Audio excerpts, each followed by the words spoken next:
Hi, Ed. How are you doing today? Great, Julie. My name's Julie Huck with the Agent of Change platform, and this is my husband, Ed. He's joining me today because we actually just celebrated our 14th wedding anniversary last week. And we realized that we've actually been working together almost the entire time we've been married. And I know it's a topic that I get questioned about a lot in terms of how is it working with your spouse? What's it like working together? Is it good? Is it bad? So I thought I'd bring Ed on today so we could talk about just our working relationship, working in real estate as a husband and wife. We're not technically a husband and wife team because we have a large team, but as a husband and wife, we are a team. And we do have it. I don't understand. Tell me more about that. I don't understand that. Well, I mean, I think of a husband and wife team as a husband and a wife selling real estate together only. Oh, okay. But we have a team of people that we work with. So it's not just me and you. We have a lot of people that work with us on our team, right? Gotcha. Yep. 20 to be exact in total. So, but we are a team, right?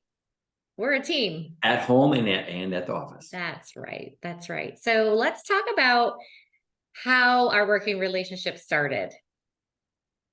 Well, the shorter version of the story that you love to tell is one of my buyers went into a model home where Julie was representing a builder without me. And for all of you realtors out there, you know that that's a scary moment, because if your customer goes to the builder without you, your builders might or might not pay you a commission. So Julie did the smart thing and immediately called me and said, "Hey, Ed, your customers were through the property." And I ended up then selling those folks a house, meeting Julie, getting to know her better through the whole purchasing process while my customer was purchasing this house. And there's a lot more to that story, but we'll keep it simple. And we soon thereafter, that deal closed, we started to date, and then we got married. And then a couple years later, then Julie joined the team. And now we've got 2 boys and a big real estate team. That's technically kind of how our relationship started. So how did you talk about how you wouldn't let me join the team? You kind of shortened that. No, we shortened that part. So Julie was selling new homes. Okay. We started dating, and then the market started to shift a little bit. This is 2006, 2007. And you can see the handwriting on the wall. Julie then ended up, and I'm just taking your story, but ended up going to work for the Cleveland Clinic. One of the people that she built a house for, a matter of fact, the customer that I got to the model or built with, it was Destiny. It was Destiny. Ended up working for them at the Cleveland Clinic for a while, and then got into insurance. And when you were working for an insurance company, you weren't crazy about it. And at that point, we knew you wanted to get into real estate, but now it's 2007, 2008, the market's in the toilet. And we knew you'd eventually get into real estate full time because that was your passion. But we're thinking it might not be the best time. It was great to actually have you have a full-time job with health insurance and a steady paycheck.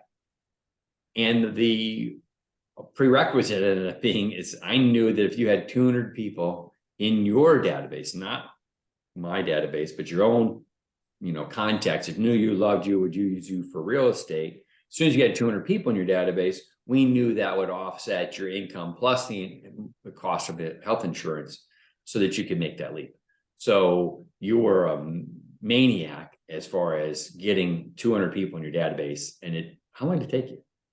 Didn't take that long. I mean, I think it was a good year before I was really able to make a good transition, but I did network for a good year. But you were very intentional about going to every Pampered Chef party, about going to I still had Tupperware back then, all Zapata, all those. Mary Kay, just all those things. Yeah. You were you were just, and you and a friend created your own networking group, you know, that got 100 people in that too. So you were very intentional about that. Yes. And then that's how we then decided, okay, great. Now you've got enough people. So you joined the team. And then what did your team look like at that point in time? So describe just what the Ed Huck team looked like in 2000. It was 2009. Yeah, I so got my license in 2008. I didn't technically join the team full time until 2009, which is the perfect time to join real estate team. But what did you look like? Like how were you set up at that point in time? I think at that point we had at least one full-time and maybe one part-time you had one. And then a couple part-time agents, part-time sales agents. I think at that point, I don't think we had any other full-time sales agents. We might have one buyer's agent. When our team members, our sales teams works with buyers and works with sellers. They're not exclusively working with one or the other. So yeah, then you came in as our full-time lead buyer's agent. I was then working mostly with the sellers. You migrated onto the team and started working mostly with buyers. And then we've had some ups and downs with admin people deciding they wanted to leave. So you got plugged into doing that role. And then, you know, we had a marketing person and, you know, that didn't work out. So then I ended up going back into the marketing role. So, you know, back in those days, we didn't have the structure that we have now. It was still, if somebody left, one of us steps in to take that role until we can rehire somebody to fill that seat. Yes. I remember doing a lot of the admin. And I remember those were the days when it was a lot of, you know, there were bank-owned, short sales, foreclosures. Yep. Short sales. Yes. The short sales and being on the phone with the banks and all the things and doing the admin role and the closing coordination and listing coordination. I even remember one time I was the listing coordinator and, one of our part-time agents listed a house in like West Park and I accidentally listed it for $3 million. And he was very upset with me. Anyways, I'm not a very good administrative professional. I'm not very good with all the details. That's not your strong suit, I would say. It's not my strong suit. You have many other strengths. Which is why a lot of real estate agents, it is not their strong suit. And why there is this thing called leverage and leveraging out the things that you're not really great at to someone else who really is. And that's the whole idea of the team, right? It is. And I think one of the reasons we work so well together, and as we continue to meet more people inside the Keller Williams network and even outside of Keller Williams that are these husband and wives, part of the reason it works well is if they've got a good enough relationship that they can be together 24/7. And not kill each other. You have certain strengths, you know, and I'm kind of the opposite. So opposites attract, right? So a lot of times you've got spouses that just have different strengths and that works well inside the team too. So, you know, you've got your strengths, I've got my strengths, and we're able to build the team together that way. What would you say my strengths are? And your strengths? We're looking for a compliment, fishing for a compliment. Your strengths are leadership around motivating and encouraging people. You know, Julie is our president of people and culture. So she's great when it comes to, you know, your personality style, just loves being around people and engaging and all that. You're great about celebrating our wins. I think you bring that, you know, the personal fun part. You're very fun and funny and like to have a good time. So we keep everything kind of light. My strengths are more around the numbers, looking at the data, staying on board with, you know, the profit loss statements, setting the goals, setting the vision long term, where we're headed. We kind of do that together though. So we both have ideas and we brainstorm together and we'll go away sometimes for our own little mini advance or retreats to kind of get some ideas or direction where we think the team should go. But I'm probably more the analytical side of it, and you're more the, what word are we looking for? The action, I guess you like to put stuff into action too. Yeah, I like to create and implement. Yeah. And I also like the people side of it. And, my personality profile is 100% salesperson, Ed's personality profile is not 100% salesperson, although he's excellent at selling real estate and working with clients. And that's what's so interesting about our relationship. And I'm curious, like, a lot of people do struggle, a lot of times people do, one person will get into this real estate business, right? They'll start doing really, really well, and then they'll pull the other spouse in, whether it's a husband or a wife or a partner. And then all of a sudden they're pulling the other person in, and there's a massive struggle in terms of who does what, who's in charge, who has the roles. And I do remember going through that. When I came back, like, I had to take a break when we had our children, right? Because we couldn't be both full-time, 100% selling real estate with 2 infants at home. Right. We had our kids back to back. They're only 22 months apart. So I did take a step back. And then when I came back, it really was, what is my role going to be? And what is your role going to be? And what lanes are we going to stay in? And I think we've done a really good job of it's been organic for us just because of our personality differences too. Right. And there were times where we had to intentionally say, okay, what do you do? And what do you do? Right. Just the same way you would with anyone that you're working with, right? Any partner. Right. Yeah, exactly. I think we were intentional about it. And again, in being in the Keller Williams ecosystem, right, and talking to other, every time we would go to an event, if you found out there's a husband and wife involved, like, okay, great. What roles do you do? What roles do you do? How's it working? What's not working? What struggles you've had? We're not afraid to get in and ask people, the tough questions. Yeah, we've done that countless times. Every time we meet somebody that we find is a husband and wife team, and it evolves too as needed basis too. We've kind of morphed here and there as time's gone on and the team's grown and gone in different directions. I think, you bring up a point though, some of the struggle still is, before kids, we would talk about real estate 24/7. So it was like, oh my gosh, we both had like a keyword or whatever it meant, shut up, we're done talking about real estate. It's 10 o'clock at night. It's time to go to bed, or, mentally check out. So I think that's one thing that kind of we're better about now, because we can also talk about the kids and life and everything else. But that's still, I think, probably still some of the biggest struggles, I think, when I talk to other couples that are doing this together, that they have. Well, and I would also agree, like, yeah,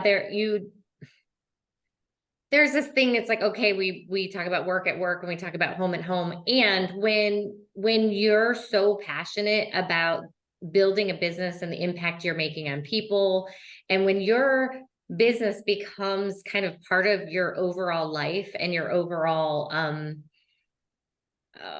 I don't know, your mission, when, like, our business has become more of a mission versus just let's sell real estate. Right. So when it's just let's sell real estate and we're talking about it, it seems really frustrating and we don't want to talk about it anymore. But when it's let's create a bigger vision, let's create a place where we can impact others. Let's hit these big dreams. That's just part of us as a couple, working together and having a common mission, right? Yeah. So talking about that all the time is actually quite exciting and fun, and it brings a lot to our relationship. Yeah, at that level though. So I think the bigger vision stuff does. Getting into the weeds at home can sometimes be stressful, because I'm like, I don't want to talk about that anymore. Let's talk about something different, or vice versa. But you hit the nail on the head. Yeah, when we sit here and talk about, okay, what are we doing this for, and why are we doing this, and those kind of things, that gives us energy and joy and passion. And, you know, and being able to share that with your spouse Mhm. takes it kind of to a whole nother level, in my opinion, is to be able to, I love to create, you're very creative, and to be able to help empower people, you know, to have these big lives, whether it's just financially or just being able to provide a place for our admin team to feel loved and appreciated on, and have a good environment to work in. Mhm. Those things give us joy. And yes, I could talk about that all day. For Mhm. sure. Right, right. But you don't want to talk about all the deals and the things that have gone wrong and all the drama and blah, blah, blah, blah, blah. Like that can be really draining on a relationship. And I guess what other struggles have we had working together? I mean, I would say probably the one I hear about most when I talk to other couples is I think if there's a challenge when it comes to who's really leading. Like maybe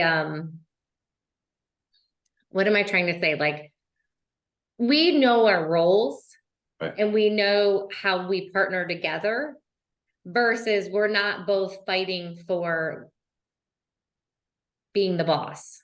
Like, I don't want to be the boss of you. You don't want to be the boss of me. And we actually don't want to be the boss of anyone on our team. And I think sometimes some of those maybe ego struggles can get in the way of two people trying to work together in a relationship. Do you agree? I think that, yeah, and it probably goes back to even a deeper level, you know, as far as how you get along at home, it's Yeah. probably going to be amplified how you get along at work.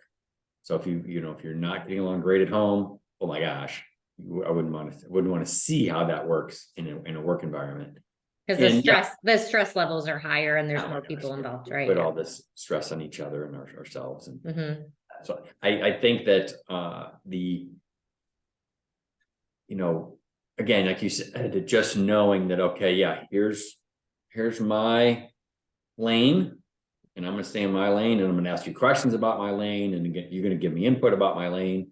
But you know, my lane's probably, if there's, yeah, I have a final say probably in my lane. And then same thing with your lane, you've got your lane, and you ask me questions, and we go back and forth, and I'll give suggestions, but ultimately that's your lane, and you get to choose Mm-hmm. what happens there. And Sure. I think we just both have a good balance of knowing when to push and knowing when to step back, when it's something that you feel passionate about. Well, and I know like we've had our struggles over the years. If you really start thinking back of, you know, me questioning, why did you do that? Why did you make that decision? What were you thinking? You know, and that can be really big challenge because that's me kind of questioning and you know, a lot of disrespect, like I'm going to do it better than you, or I know No. better. Question's not the problem. It's maybe how the question's asked, right? If it's, oh my Yeah. gosh, tell me more about why we spent more money in this column than that column. Right. You know, that's different than, why the heck did you blow all that money buying realtor.com leads, or whatever the case might be. Right. That's Or, you know, it can be, why are you still dealing with this person that you should have gotten, you know, that you shouldn't be partnering with, that you should have, why am I still listening to this? Why is this still happening? So, I mean, it's like, I think sometimes feeling like, you know, and any time that there's some sort of relational conflict, it usually has something to do with our own insecurities, right? Right. So there have been times where you've questioned, you know, my goals or my outcomes. And if I'm insecure about my performance, you know, it's real easy to take that out on a spouse versus if we were just business partners. I might not be personal and I might not react the same way. Right. So it's taken us a lot of years to really kind of tone that down, I think, to kind of, you know, really learn how to, number one, learn more about ourselves and what our triggers are, what our insecurities are. I mean, this is deep stuff. Like, why am I triggered? If you're asking me about my goals, what happens? Like, so we've been doing a lot of personal work, a lot of deep emotional work, right? You used to hate the word goals. Oh, goals. Ew, I hate goals. I just go and do it, right? But you've taught me how to learn how to love that word, and it's pretty awesome now when I look at our goals because Yeah, it's fun to hit them, right? yeah. It is. So what do you have anything else to say about that in terms of like how you speak to each other, the respect? No, I think you nailed it. I think, again, anybody that knows us also knows we do a lot of self-reflection and inner work. And we've been to, marriage classes, we've been to coaching classes, and all the coaching classes are all the content from the coaching classes we've gone to 100% work with spouses and kids, Mhm. because it's just basically how to work with people and interact with people. And we should want to interact at the highest level with the people we love the most. Mhm. So a lot of that, I mean, all that stuff comes back, and all Well, the things we've been learning. We're both very learning based, which I think is huge. And because we're both very learning based, we're both open to different ideas and tactics and strategies when it comes to our relationship, which then makes it much easier to run the business together right, and right. raise two kids together too, right? Yeah. So I mean, you have to learn how to be a team. You have to, and I think a lot of that is being humbling yourself, and humbling yourself and really caring about that other person and really understanding them, understanding who they are and where, and what they're doing and letting go of all the things that you're holding on to. And I think that that's something that it's definitely been an evolution and a journey for us in our lives and in our relationship. And like you said, the business relationship really does, well, putting children into your relationship is really puts a mirror in front of your face as to like who you are and where you need growth, right? And yeah. then working together in a business relationship does the same. And it's really also very fun. So what would you say what are the joys about working with your spouse? What are the fun parts? Like I said before, it's building something together is again, because I'm very creative and I like to do that. So do you. That now it kind of gets amplified. It's like raising your kids together is amazing, right? If you're hopefully on the same page, there's a amazing, beautiful joy to that. And the same thing with building into our team members together and knowing that. I mean, this is a great example of 1 + 1 doesn't equal 2. It's 3, 5, or 10. There's an X factor there that if I was just doing this on my own, our team would never be as big as it was and as successful as it was. And if you were trying to do this on your own, vice versa. But because we're doing it together, there's this huge, again, X factor of whatever X it is, 10 or whatever, that we're able to really impact much more, many more people Mhm. because we're doing it together. So that's I think probably the biggest joy for me out of it. Mhm. Yeah, and it is. What It's about you? Well, I just love spending every minute with you. So I would be really sad if we had to like go part ways and do other things all day and then come back together. And there is a beauty And and we're, true. we're not together all day. No, we're not. We're not. We do like this door behind me actually goes to his office, which is super fun. We have a secret Sure. passageway. And I'm pretty sure though I might come back one day and it might be walled off so that I can't come in.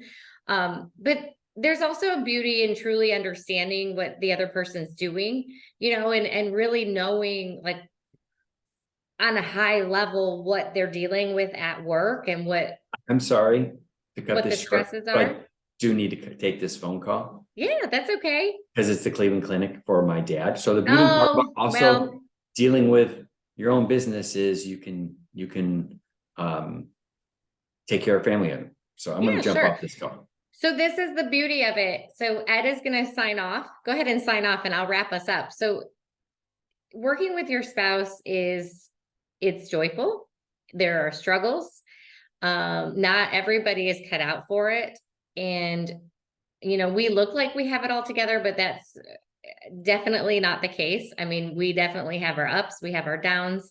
Sometimes we will disagree, and sometimes it does bring up a fight, and we try to work it out the best that we can. And I know if anybody has questions or wants to pick our brain about what it's been like for us for the last about, I don't know, it's almost 14, 15 years, somewhere in that range, feel free to reach out.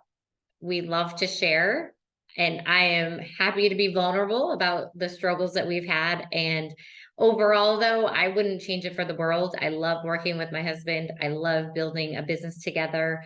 I love creating our life by design and not by default. And it can be really fun to be entrepreneurs together. So hopefully you all have a great day. Feel free to reach out to me, and we will connect soon.